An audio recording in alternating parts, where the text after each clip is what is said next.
We now enter the world of rom-coms, also known as a glorious school romantic comedy that reminds us how lonely we are. Here we'll see Ano Natsu, an alien love story which will show us the odyssey of both of our protagonists, Kaito, and how he begins his relationship with the eccentric and extraterrestrial Ichika. The story begins with Kaito Kirishima, a first-year high school student who was testing his new camera at night until the incident occurred. A giant object fell from the sky and crash lands on the place where the boy was, who is sent flying by the shockwave. In his last moments, he felt he was about to die until a hand reached out and managed to save him. Kaito wakes up in his bed, not remembering what happened. It seems it was all a bad dream, so he decides to not pay attention to what just transpired and continue his student life. Now, at school, we meet Kaito's friends, Tetsuro Ichigaki, the charmer of the class, Mio Kitahara, a very shy girl, and Kana, the tsundere of the group, who is also in love with Kaito. Later, a third-year transfer girl arrives at school. Kaito was using his camera and accidentally focuses on her. When he sees her, he is stunned by her beauty. Her name is Ichika Takatsuki. Since she's really pretty, she draws a lot of attention until another classmate, Lemon Yamano, saves her and realizes that she is a bit odd. Ishigaki encourages Kaito to approach Ichika since he saw he was really interested in her. When the girl sees the protagonist, she feels surprised since she saw something in him that caught her attention. The guys ask her if she would like to participate in the filming of a homemade movie they were making, to which Ichika quickly agrees to, without hesitation. Lemon shows up and says that she will also participate, but on the condition that she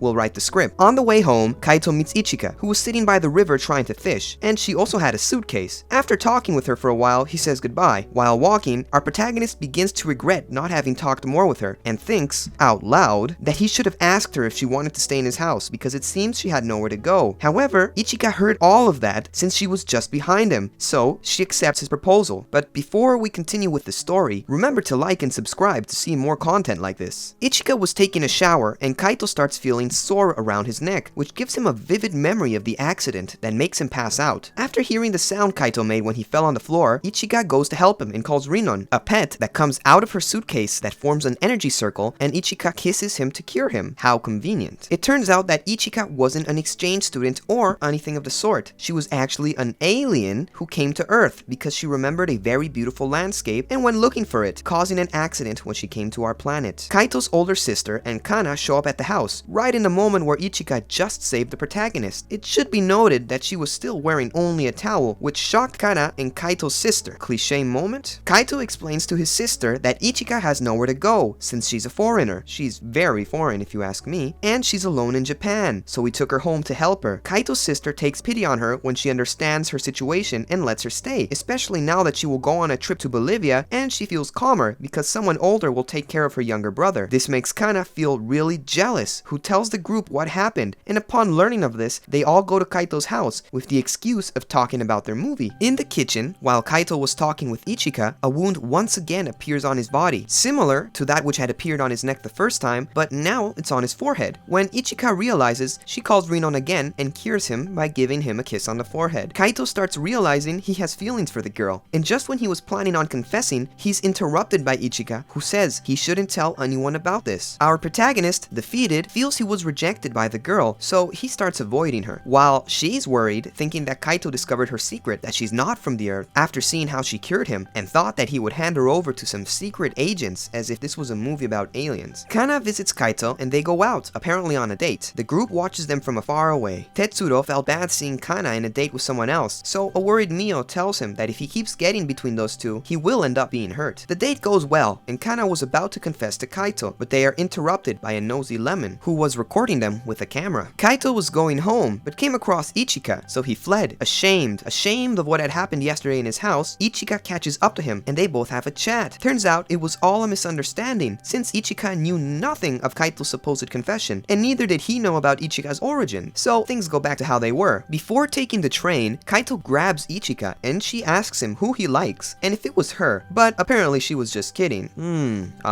Sure. Now, they are both avoiding each other, and Ichika admits that she doesn't dislike Kaito, but that she can't accept any feelings because she will leave the planet one day. So she decides to talk with him to fix things and stay friends. She wants to friend zone him, but Manami shows up, an older girl who takes Kaito so that he gives her some company. Hello, FBI. They go out shopping and then to the movies, which makes Ichika jealous. Manami takes Kaito to her apartment, to where Ichika teleports to, as if she was Goku, and scolds our protagonist, asking how he could do this to her if he already confessed yesterday. Not to mention this woman was too old for him and his sister had left him in her care. Then Tetsuro shows up and tells him that Manami is his older sister and that every time she fights with her husband, she comes to the city to visit. After fixing another misunderstanding, Ichika apologizes to Kaito, and to compensate, she helps him study. The summer vacations arrive, and they start filming the movie. Lemon tells them about the plot. It's about an alien girl that falls in love with a human, and none other than our protagonists will play the role of the couple. What a coincidence. While they were recording, Kana starts feeling bad after noticing the chemistry between Kaito and Ichika, so she decides to visit them at night. Seeing how they get along so well, she gets mad and asks how long will Ichika stay in Japan, which gives them a reality check since they realize Ichika will eventually leave due to being an exchange student. And remember, supposedly she's from abroad. Kana goes back home, regretting having acted that way, and she starts crying until Tetsuro arrives and talks with her. Tetsuro mentions that it's obvious that she feels something for Kaito. Kana gets mad and says that he doesn't know what it feels like to love someone without being reciprocated, not knowing that he understands her more than anyone since Tetsuro is in love with her. Tetsuro goes to visit Kaito, and noticing how much Kana suffers for him, he tells him of her feelings towards Kaito, while Ichika eavesdrops from behind the door. All of this leaves the group somewhat distanced, so Manami gives Tetsuro a trip to Okinawa so they can all go together to forget about their problems and worries. So gentlemen, we have a beach episode. On the beach, they continue recording for the film, and Kaori shows up, who is a childhood friend of our protagonist, and she swears that they were a couple, although Kaito assures that they were just playing. But this makes Ichika and Kana very jealous. A friend of Kaori also arrives, and she's interested in Tetsuro, which makes Mio jealous. Lemon invites them to take part in the filming of their movie, and while they're recording, Kaito leaves with Kaori, and she asks him what would happen if she was still in love with him. But Kaito tells him that he wouldn't be able to reciprocate since he's already in love with someone else. Kaori tries to get close, but Ichika arrives and she saw everything. No, Ichika, don't misunderstand the situation. No! Kaori's friend follows Tetsuro, but he's saved by Mio, although her skirt gets lifted while rescuing him, and she gets embarrassed because she wasn't wearing anything underneath. So she asks Tetsuro to keep the secret, and he tells her not to worry since he didn't see anything. The girls keep bothering Tetsuro, and Mio rescues him again. So the girl angrily tells Mio that she's a pervert because she's wearing nothing underneath. Mio starts crying and says that she's a nudist and that her family raised her that way. And now that they know her secret, she's afraid they will leave her for being weird. But Tetsuro, being a Giga Chad, consoles her, saying that nobody will abandon her and that she can always count on him. Mio realizes her feelings and confesses, but tells him that she doesn't need an answer now since she knows that Tetsuro loves Kana. Going back to our protagonists, Ichika gets sad after seeing Kaito with Kaori and realizes that she actually feels for him, so she runs away. Kaori invites her for a chat and she tells her that she was rejected by someone and that's why she came to Okinawa, to cure her sorrows, and that she also confessed to Kaito out of spite, and she cries since she told her the exact same words as the person that rejected her, and she advises her to not deny her feelings towards him and then leaves. Kaito arrives and so they both go home and talk, and he's determined to follow the person he loves, and while confessing his feelings, he tries to kiss him, but Kana shows up to interrupt this glorious moment. Thus ends the beach arc, with Ichika being unable to deny things she feels. Mio cuts her hair, closing cycles, huh? Meanwhile, Lemon tells Manami all about the romantic problems in the group, which is something like this. Mio's in love with Tetsuro, who is in love with Kana, who likes Kaito, and he's in love with Ichika. So this is a huge and messy, vicious love circle. So Lemon makes a plan for everyone to get close to their romantic interests, some kind of night festival where they must go to a temple as a test of courage, and they go in couples. Tetsuro goes with Mio, and a woman in a disguise scares them, causing them to accidentally kiss. On the other hand, Kaito goes with Kana, and she takes advantage of the situation to confess her love, but they hear a scream for Ichika, so Kaito immediately goes after her, which makes Kana realize he wasn't interested in her. Turns out that Rinon warned Ichika that when her ship crashed, it sent an SOS signal, which provokes the Federation from her planet to send an automatic ship to take her back home. This is when Kaito arrives, and without thinking twice, they starts fighting the robot, and with Rinon's help, they manage to destroy it. After the explosion, Kaito is badly wounded, and gets the feeling that this has happened before, and Ichika apologizes. Everyone shows up, and Ichika admits that she's from another planet, and shows them her damaged ship. She tells them that she came to Earth looking for a place she saw in her dreams. The group tells her that regardless of where she came from, that won't change who she is, and her friends will accept her anyways. Ichika thinks that she will only cause them more problems if she stays on Earth, so she starts distancing herself, and focuses on finding the landscape she saw. While talking with Lemon, Kaito realizes that he can't just stay there not doing anything, so he starts looking for landscapes on his own and taking pictures to help Ichika. Kana, seeing what Kaito is doing, confronts Ichika and tells her that she loves Kaito, and she can't ignore it despite knowing about his feelings, and that Ichika can't simply run away. Kana calls Ichika an idiot, and she runs away crying since she finally closed her chapter of unrequited love. Tetsuro appears and comforts her, while in the distance, Mio sees how Tetsuro is not interested in her. Kana's words resonate with Ichika, so she reacts and rids herself of her fears. She starts looking for Kaito, finds him, and confesses her love. Kaito reciprocates and confesses he loves her too, and so they kiss. How beautiful. This is the first rom-com I see that advances so fast. Later, we see the rest of the group with broken hearts. Mio meets up with Tetsuro and tells him she already knows he loves Kana and asks for an answer for her previous confession. But he says he can't give her an answer yet, and Mio leaves. This makes Tetsuro reflect, and he realizes he can't keep hiding his feelings since Mio did the same in a very brave way. Tetsuro meets up with Kana and confesses, despite knowing that she loves Kaito, and he manages to get a weight off his shoulders, but then starts crying. Mio comforts him. Kana, realizing that Tetsuro confessed to her, plucks up her courage and confesses to Kaito, and even though it's an unrequited love, she also needs to get that weight off her shoulders. And after many confessions, they all get closer together and become good friends, and start filming the movie again until Ichika's older sister arrives, who was worried and came looking for her, and she finds out that she fell in love with an Earthling. She tells Ichika that she must come back since she broke a law from her planet, which is making contact with someone from an F-class planet, and if she resists, the Federation will come looking for her and they could attack the Earth. Ichika flees, but Kana finds her and tells her to not give up and instead fight for her love. Kaito speaks with Ichika's sister, and she tells him that she also saw the same vision as Ichika because of their shared DNA. Kaito tells her to take him to their planet, which Ichika's sister refuses, saying he can't take him because her planet has not made contact with exterior life forms, and that's why it's not part of the Federation. She thanks Kaito for taking care of her sister, and then Lemon arrives and talks with her. Ichika rejects her own destiny and kisses Kaito. She tries to teleport, but the group arrives and stops her. Lemon tells them that there is a way for Ichika to stay, showing that Earth already had contact with aliens while looking for the landscape in Ichika's vision. There begins the odyssey of trying to find that place. While looking through old maps, they manage to find the place where the landscape is located, but the signal is blocked since the Federation found them. They must look for the landscape through their own means now that they are racing against time. The chase begins, and multiple ships are after the group. Lemon takes out some artifacts to simulate their location, so they start to split up to divert the robots that are chasing them. First, Tetsuro and Mio separate. A robot starts following, and during their escape, Tetsuro asks Mio out for a date, and she happily accepts. Another robot arrives, and now Kana is the one that diverts it. She does all of this because according to her, she wants the person she loves to be happy. Lemon gives Kaito a camera because the story they recorded has to have an ending. Lemon stays to fight another robot, and it seems like she would be defeated, but some Men in Black style agents show up to help Lemon, helping everyone since Lemon was actually an agent all this time and not a student. Kaito and Ichika manage to escape and hop on a train. She apologizes since everyone is helping her and risking their lives for her, but she doesn't regret anything she lived through with the group, and mostly with Kaito. She also tells him that no matter what happens, to never forget the love the two of them shared. They both reach the landscape and see a memory of the girl who found it. She left a marking engraved on a tree, making it clear there was contact. The guys tried to look for the tree, but when they found it, they realized it was destroyed. The robots arrive and they kidnap Ichika, and she swears to never forget no matter what. On the ship, Ichika finds a recording of the girl who had the memory of the passage, where she says she's thankful that they found the place. The vacations end, and apparently everything went back to normal. Tetsuro and Mio are a couple, and Kaito's sister came back from Bolivia. She brought a poncho that was meant for Ichika, but she gives it to Kaito. Lemon drops out of high school since her mission was completed, but before leaving, she gives the guys a movie. They see that in the movie, aside from the story they created, Lemon had recorded all the moments they lived throughout the story, so that they all may remember the best summer of their lives, making the whole group tear up. Kaito thinks that the people live in their memories and sooner or later they will fade away, so he starts recording to see if he will be able to continue this summer love story he had. The school festival arrives and the group presents the movie. In the film, we can see the female protagonist dressed in the poncho that Kaito had, thus showing that she came back to Earth. Thus ends Ano Natsu, a beautiful story that crossed borders quite literally. A really nice twist to the rom-com genre, which left us with some pretty cool moments. I hope you liked this story, and don't miss out on the ones we will show you in the future. Thanks for watching the video, and remember to like and subscribe.